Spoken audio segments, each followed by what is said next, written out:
I wonder if that's a legal thing because I noticed Oh, possibly.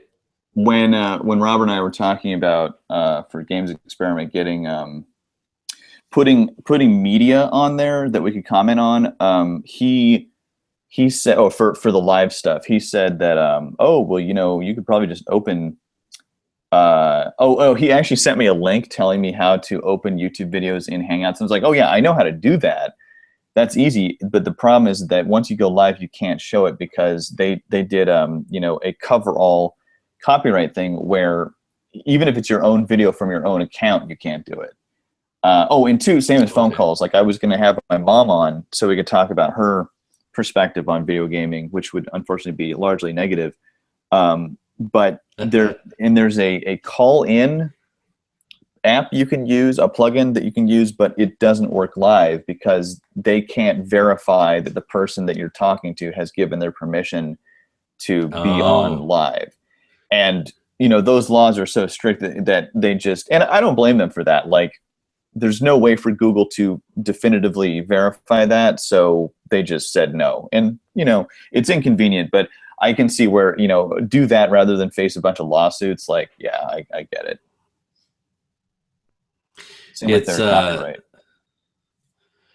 yeah, it's I my perspective on YouTube is that I agree with people that essentially at this point, I was up in the air, but I agree at this point, YouTube has taken the cowardly route, which Oh is to yeah, put everything on the onus of content creators. yeah, And unlike the rest of the entire real world, uh, with YouTube, you say it, it's believed, and then the yeah. person being accused needs to try and work it away. It's stupid. I completely agree with you, and I am not with them, but I kind of understand it because even if you're a multi-quadrillion dollar corporation, you do not want to have to fight legal battles. So if Well, someone's the going to one threat, people, yeah, go ahead. the one group of people who always collect their money from all of this is YouTube. So I don't feel sorry for them at Oh all. yeah, yeah. No, That's the one thing they're sure of, and we're definitely still collecting our money on this shit. yeah.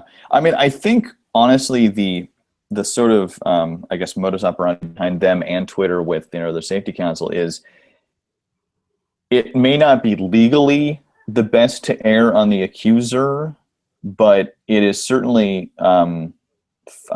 it seems to be publicly better because Yeah. striking people rather than allowing them to say stuff is always going to work out in the favor of the corporation because then no one can claim that they're being soft on harassment. And when the cultural narrative seems to be that harassment is like this horrible thing that is always going on regardless of whether it is, if you're a corporation, then you do not want to get on the wrong side of that. Like look at what's going on with Nintendo. I'm kind of I'm not worried about them because they've been in the game for long enough and they have a war chest from the Wii money, and I'm sure they have an army of attorneys and an army of PR people, but even they don't want to end up on the wrong side of the cultural narrative because the Wii U got its ass kicked, and I'm an owner. Like I love that system except for the fucking gamepad brick. But you see this all the time with companies where it's like they take the safe cowardly route out probably because their legal department said you have got to nip this in the bud, and no matter how you do it. And so Yeah. consumers end up getting shafted always because usually those decisions are, well, it's like you said, usually those decisions are in a way punishing the very people who are helping that business succeed. But then, I don't see any great way out of it because even if you're someone like YouTube, you probably don't want to spend a lot of money on lawsuits. So because if you listen to every single person who says this was not a legitimate strike against me, yeah, I don't know. I mean, I'm not a programmer, so I imagine that they could come up with a way to deal with it that's more efficient and more useful than the way they already do, Well, but I don't know what there it would be.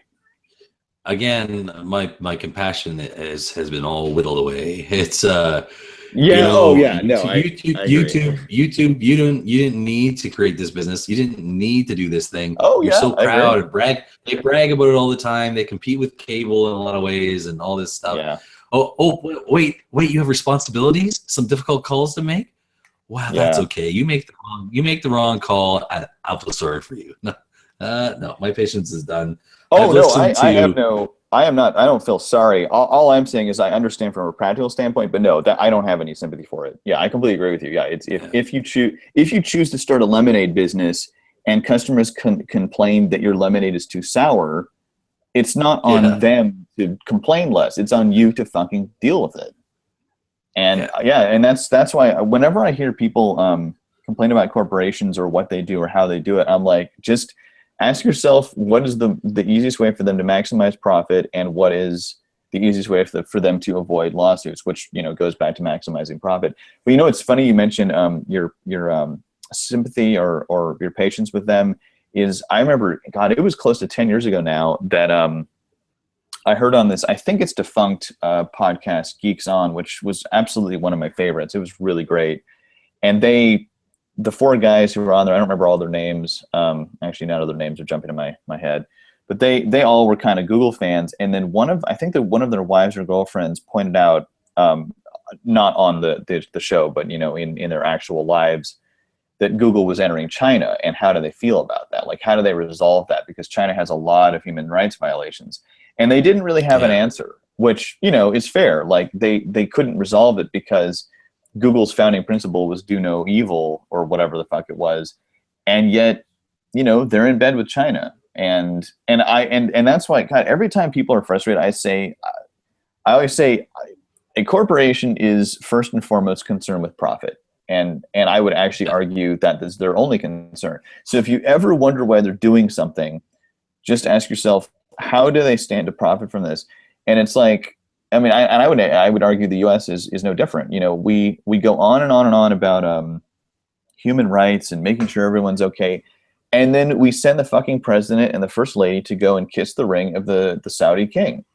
And I yeah. don't know if there is a country, a culture that is right now more guilty of human rights violations than Saudi Arabia. I mean, I'm sure someone could point out a genocidal dictator in some other country, but off the top of my head, they were one of the worst by far.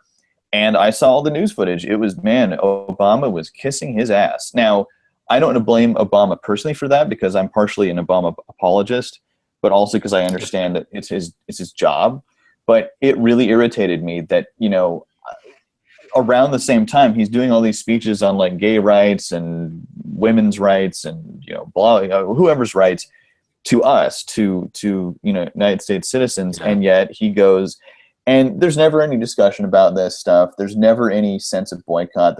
Or fucking the UN, like they host Anita and Zoe to talk about harassment online, which, fine, it's their prerogative. The UN can do that if they want. But then they also have the head of their human rights, whatever, is the fucking head of Saudi. It's like, I would believe them that they gave a shit about human rights if they didn't have Saudi Arabia even on their, like, whatever the fuck it is, board or whatever. But it's like they clearly didn't. Nobody cares. Nobody cares about anything but profit. I think Oh, that sorry, go the ahead. idea that some naive far lefties at the UN had there was that if we put countries like Saudi Arabia, if we let them be on the Human Rights Commission or Council, that they'll start be taking more seriously, which is so naive. Like these, Oh no, what that's do you think crap. these people are just? Yeah, like do you think the world's just going to switch in their eyes? Like they're gonna No. proceed the same way and think now that they have validity to their violations. Because why else would the UN recognize them on the council if this Yeah. was so wrong? No, places like Saudi Arabia will do exactly what they want because they can. I mean, Yeah, I really feel like, I mean, I've said it before publicly that morality, I am convinced, is just completely made up. And I further that with, I feel like most, I don't know individual people exactly, but most organizations, most corporations, most countries, when given the opportunity to do whatever the fuck they want and not really have any responsibility towards their citizenry or towards ethics, will do whatever the fuck they want.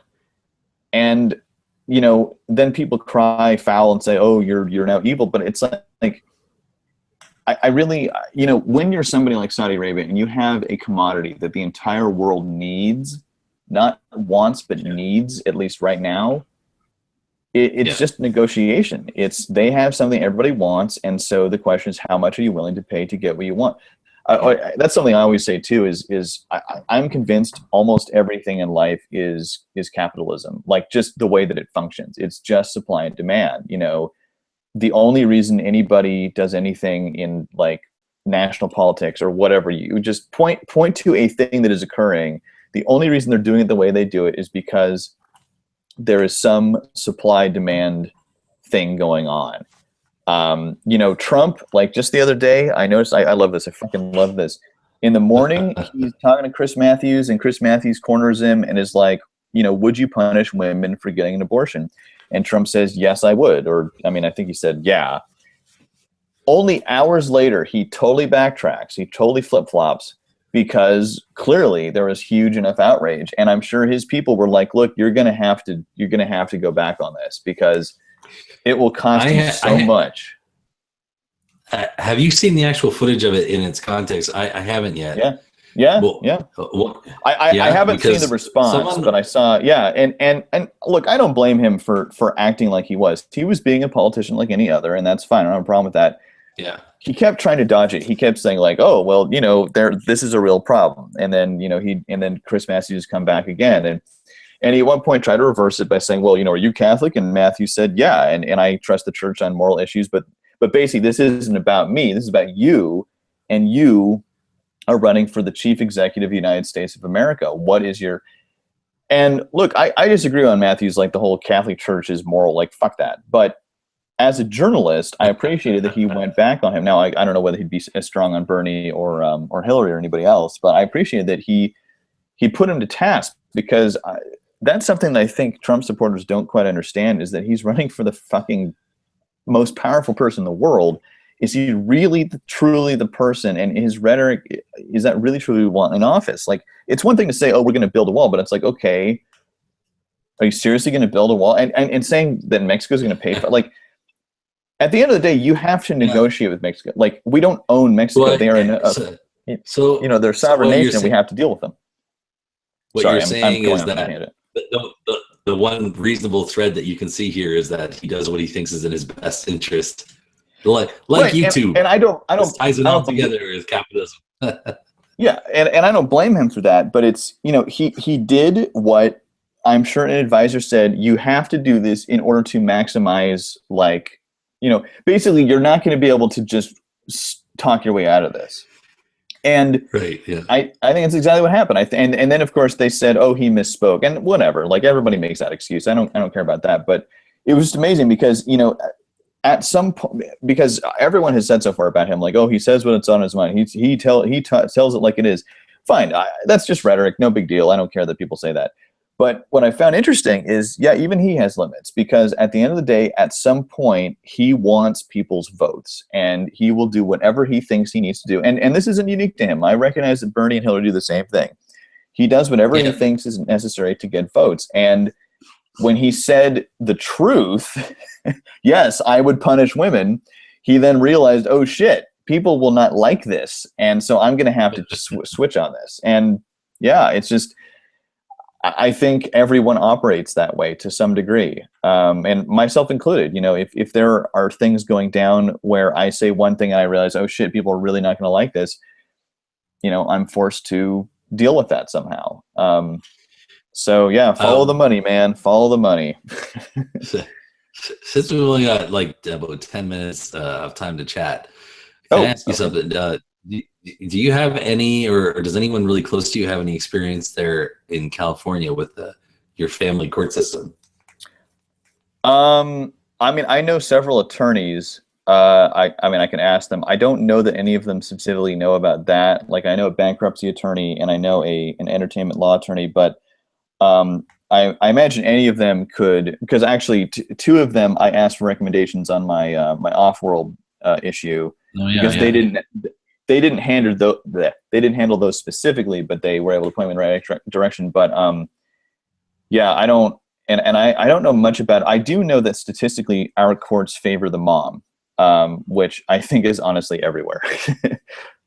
Yeah, so, it's pretty universal. But beyond that, I don't. Well, actually, I've been told actually that here in Canada, British Columbia has gone for the has set up their system. Now they reformed it a couple years ago to, what do they call it? The shared custody model. Oh, And I guess they've okay. been having a great deal of happiness with people going through the system. They've reduced their amount of time. They've reduced the hostility. They've taken Oh, children out of great. the center. Yeah, and I'm hoping that, like, I haven't heard, I don't know the details of it, but if it's true, I'm hoping more areas look at that as a potential model for change. You know, I was just not. I think Sorry, change go is going to ahead. happen. I think it's just going to be really slow because you're fighting a cultural narrative, which is really, really tough. It's a really tough fight. Yeah, But yeah, go ahead. well, I was just gonna say, because in terms of California, I know I talked to Reap just briefly on and off over the last couple of years. He has some experience, Reap Payton. Right. He Yeah. doesn't live in. I don't think he lives in California anymore. I think he had to move to Reno. What state is Reno in? Nevada. Nevada. Okay, Yeah. so it's one of those pretend states. Yeah. Yeah. Well, except for Las Vegas. Yeah. Yeah. It's Yeah, except for it's a pretend state. that. But yeah, it's amazing. I was just asking if you or anyone you knew, because once people tend to see it kind of up close with people that they know, then it tends to kind of change your perspective on whether it's a sane group of people who are in charge of overseeing this. It seems like no one's at the very top levels. It seems like no one's there at the wheel. It's just like he's careening Yeah. across the road, Well, and I then think there whenever are he two talks to things. politicians, I think there are two things going on here. One is I don't know about Canada, but there is an intense cultural narrative in America, and my wife and I talk about this a lot, where it's there's sort of this cultural myth that like a mothers can do no wrong and must be worshipped, and b the dads are kind of dopey, and I don't know whose fault this is. I don't know whether it's sitcoms or newspapers. I'm not really sure, but it really bothers me that it's reasonable for me to okay, it's reasonable if someone asks me, oh, have you talked to your dad recently, to say no, and I don't talk to him, like, and no one bats an eyelash. They're like, oh, okay, yeah, because dads are awful. It's unreasonable for that exact same thing to go down, but have me say my mom. Every single time I've even said, oh, it's been a while, like it's been a month since we've spoken or something, or I've said this about my brother, like, oh, we don't talk, then people always, they're like, what's wrong with you? um yeah, there's this yeah, cultural expectation that mothers are perfect and can do no wrong and must be worshipped, and if you don't follow that, there's something wrong with you. It's never there's something wrong with them. And yet time and time again, anecdotally, I've seen women who just really shouldn't have been moms, or they're really bad at it. And not mine, like, she's fine, she's made her mistakes, but she's fine. But other women, where it's like, why the fuck did you have children? yeah. And yet the system and the culture seem to constantly side with them. And I partially blame the narrative, because I think all of us kind of default to, oh, moms are good. And so, if there's, I don't know if there are juries involved in cases like yours, but I'm sure even with judges, it's like the default tends to be, Yeah. well, we got to keep the kid with their mother because that's the best thing. And it's like, Yeah, based on and what? it's not. Part of that narrative is the old-fashioned. I'm gonna have to go here in a minute, but part of that, what you're talking about, I think you're exactly right. Is this powerful narrative? It includes even the idea that even in an age when we've been working out for decades for women to be able to have equal opportunities in the workplace, Right. and while we're even still having that discussion, still pushing that forward, the courts are in a time warp somewhere else where the judges, these old man judges, I've seen them, they're just like, let me throw my cape before you on the mud, my dear. Yeah, Please yeah, step yeah, across. exactly. You won't get your feet dirty. It's like she's not expected to work. The Yeah, mother is like, well, I can't work, and they're like, well, that's pretty yeah, fine. Now, Mister, yeah, have you been working? Have you been making enough money? If not, you're fucked. It's like, yeah. dude, Well, what I mean, century is this? that's been one of my major criticisms of the feminist movement of the last few years. Is what it had been, as I understand history, was women were fighting for the right of self-realization, like that not only would they be able to independently make their own money, have their own job, have their own career, but do it without a man's permission, and come what may. Like if they fell on their Yeah. ass, then it was on them to pick themselves back up, and that seemed like a great thing to me. And now it seems to be, not like that, but then if I fall on my ass, it was your fault, and you should like rub my ass clean of dirt and then make sure like build cushioning there so that no one ever. And it's like, but you fell. He didn't push you. You fell. Like, how dare you suggest that I fell? Like he obviously pushed me, and that's when I have a huge, because it's like, well, wait a minute. I thought this is about self-realization and self-agency. This now seems to be about. Yeah, I've also cushion. known women I've known women who've had to fight with the court to get them out of their business. Where they're like, I've set up payment. Like a really good friend of mine, him and his wife, she has an ex. They had a child together years ago. They were never married, and she had to fight with the court. Like, no, we've set up payment, me and him, and just get out. And they're like, no, he has to pay more. And she's like, no, no, absolutely not. What you're asking of him is unreasonable. Yeah, and she had to fight quite a while to get the court to back out. Yeah, I'm sure there's some book somewhere that has a law written down which was based on something archaic, and it's it's just going to take time and patience, I guess, on all of us to have someone go back and change it. Anton, I'm sorry that the talk was so short. I have to go. That's all right. We'll have another talk sometime, and I'll have it set up better. Because everything kind of just shifted around this weekend. And I'm sorry about my voice too. I'm fighting off laryngitis. It's coming back slowly, but I still sound squeaky every now and then. Well, you better go kick its ass. Just kick it in the nads. Alrighty. Nads. All right, that was horrible. No, I can't do it. All right, well then I will hang up now and see you on the flip side. We'll talk. Yeah, we'll talk soon. Okay.